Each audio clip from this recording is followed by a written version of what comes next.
Good morning friends. आज हम BSc part first में physics first that is mechanics में यूनिट सेकंड का जो इम्पोर्टेंट टॉपिक डिस्कस कर रहे हैं वो है analysis of collisions of particles in laboratory and centre of mass frame of reference की प्रयोगशाला निर्देश तंत्र एवं द्रव्यमान निर्देश तंत्र में कणों की टक्कर का अध्ययन करना चाह रहे हैं। जैसे हम पढ़ के आए हैं पहले कि दो तरह के निर्देश तंत्र होते हैं, एक प्रयोगशाला निर्देश तंत्र, दूसरा द्रव्यमान निर्देश तंत्र।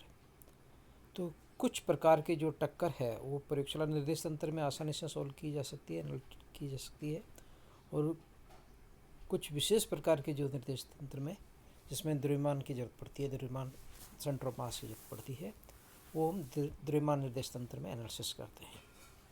तो शुरुआत करते हैं अपन लेबोरेटरी फ्रेम ऑफ रेफरेंस में कौन सी प्रॉब्लम्स की, जो कि दो कणों की सम्मुख प्रत्यास्थ टक्कर है। Head on elastic collision of two particles. Head on means आपस में टकराते हैं एक दूसरे से सम्मुख रूप से। इलास्टिक इसका मतलब गतिज ऊर्जा संरक्षित होती है। तो देखा जाए प्रयोगशाला निर्देश तंत्र में हम शुरुआत करते हैं कि दो फ्रेम ऑफ रेफरेंस के लिए दो पार्टिकल्स इस फ्रेम ऑफ रेफरेंस में। पहला पार्टिकल m1 मास जिसका वेलोसिटी प्रारंभिक में u1 है, जो दूसरे पार्टिकल m2 मास वाले जिसको u2 वेग से गति कर रहा है उसके पीछे आ रहा है, तो उसके पास में आना चाह रहा है। टक्कर के पश्चात क्या होता है, इन दोनों द्रव्यमानों के वेग v1 और v2 हो जाते हैं। तो हम चाहते हैं कि v1 और v2 क्या है, किस तरह का इसमें रिजल्ट प्राप्त होता है, गति ऊर्जा में क्या परिवर्तन होता है, वो हम चेक करते हैं। तो शुरुआत करते हैं अपन संवेग संरक्षण के नियम से कि टक्कर से पहले जो संवेग संरक्षण है टोटल है वो टक्कर के बाद भी उतना ही आएगा। So m1u1 plus m2u2 equal to m1v1 plus m2v2।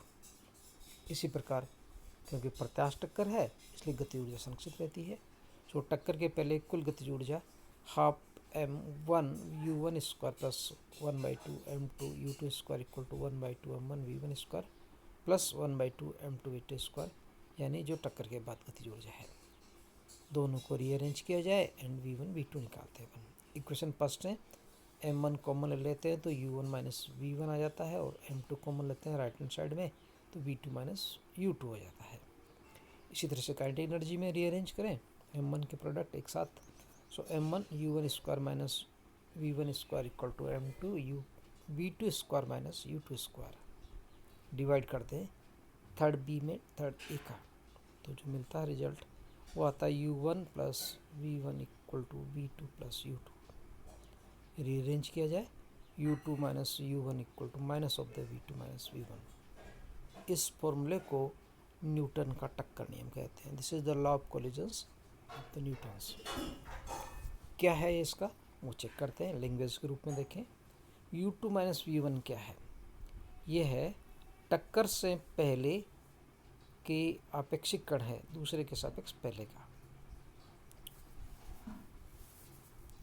और जो v2 माइनस v1 है वह टक्कर के पश्चात द्वितीय कण का प्रथम कण के सापेक्ष आपेक्षिक वेग।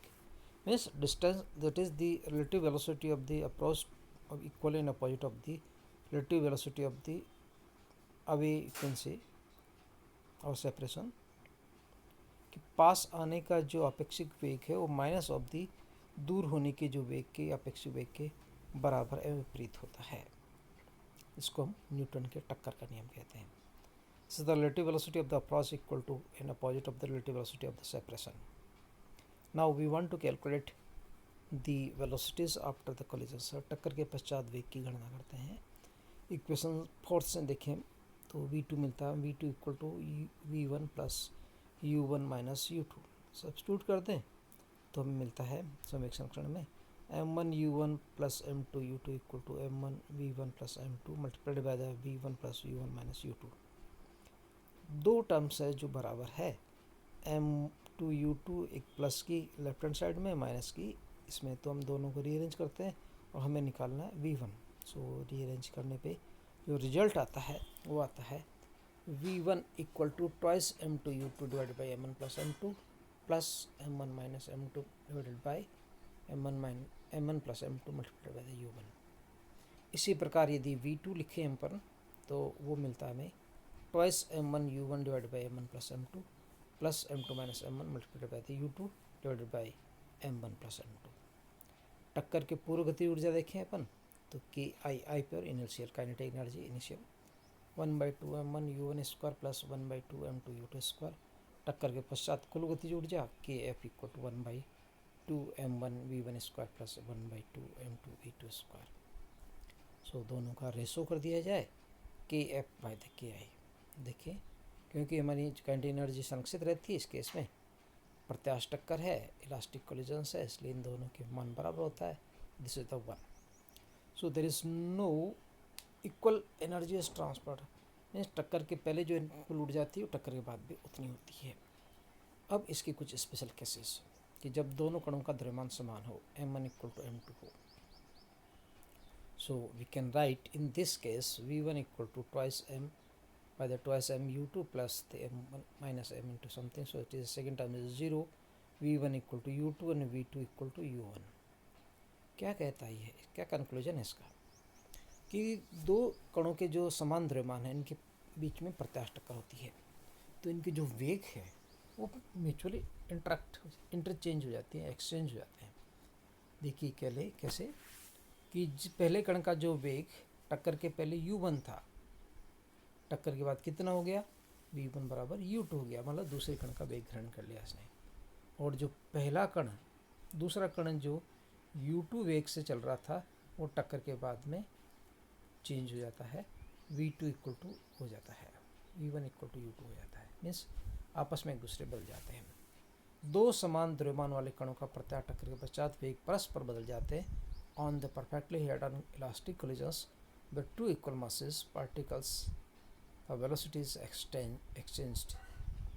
If the m1 equal to m2 equal to the m, then we can write v2 equal to u1 and v1 equal to u2। इस फैक्ट्स का जो उपयोग करते हैं अपन वो न्यूक्लियर फिजिक्स में होता है। न्यूक्लियर फिजिक्स में अपने सबने पढ़ रखा है कि एक नाभिकीय भट्टी होती है, न्यूक्लियर रिएक्टर होता है जिसमें जो रिएक्शन से नाभिकीय प्रक्रिया से जो फास्ट न्यूट्रॉन निकलते हैं उनको वेलोसिटी डाउन करने के लिए, उनको मंदित करने के लिए, रिटार्ड करने के लिए रिटार्डेटर काम में लेते हैं या मंदक काम लेते हैं, इसको हम मॉडरेटर भी कहते हैं। और ये किस तरह का मॉडरेटर होना चाहिए, ये कंडीशंस इस इक्वेशन से समझ में आती है कि यदि फास्ट न्यूट्रॉनों को यदि मंदित करना है तो हम क्या करते हैं, एक ऐसा ही द्रव्यमान काम लेते हैं, एक ऐसा ही पदार्थ काम लेते हैं जिसको हम मॉडरेटर मंदक लेते हैं, इसका द्रव्यमान न्यूट्रॉन के द्रव्यमान के बराबर हो। तब स्थिति क्या होगी, क्योंकि इनकी वेलोसिटी एक्सचेंज हो जाती है। तो न्यूट्रॉन को मंदित करने के लिए समान द्रव्यमान के हाइड्रोजन अनाभिक भारी पानी आदि का उपयोग किया था, D2 वगैरह काम लेते हैं जो फास्ट न्यूट्रॉन्स को मंदित कर देते हैं।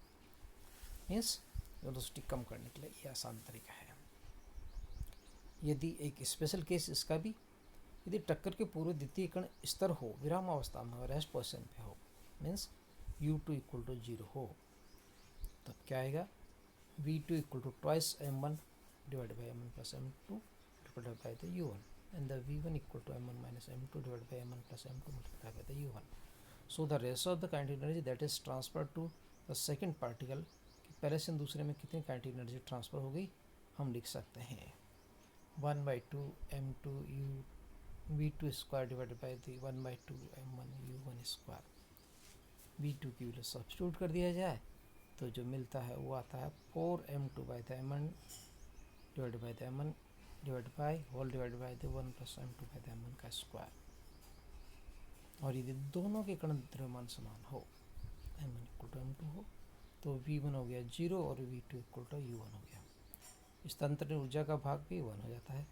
अर्थात समान द्रव्यमान वाली स्थिति में गतिशील कण जब स्थिर कण को टक्कर मारता है तो टक्कर करने वाला कण, मतलब पहले जो कण आ रहा था वो रुक जाता है, उसका वेलोसिटी 0 हो जाती है, क्योंकि उसने दूसरे वाले कण की वेलोसिटी ग्रहण कर ली और अपनी सारी ऊर्जा जो गति ऊर्जा थी वो दूसरे वाले को ट्रांसफर कर देता है।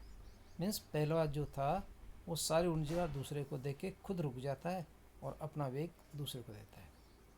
जैसे अपन देखते हैं ना कि वो जो रेस होती है, बैटन रेस होती है, जिसमें वो बंदा दौड़ता है, वो जब दौड़ता दौड़ता आता है अपने बैटन दूसरे को हैंड ओवर करता है, खुद रुक जाता है वो दूसरा भागता है उसी वेग से। इसी तरह से ये ट्रांसफ़र हो गया दोनों द्रव्यमान में। और यदि इसका भी स्पेशल केस कि द्वितीय स्तर कण अत्यधिक भारी हो, मीन्स यदि भारी कण से एक हल्का कण टकराता हो और भारी वाला जो कण है वो स्तर हो, U2 इक्वल टू 0 हो गया। और दूसरा हमने मान लिया कि M2 is very very very greater than the M1। जैसे मान लो एक मच्छर हाथी से टकराता है, उस स्थिति की बात करें, समझे। एक बंदा आता है, एक छोटा बॉल पत्थर से दीवार से मारता है तो क्या होता है उसकी बात करते हैं अपन।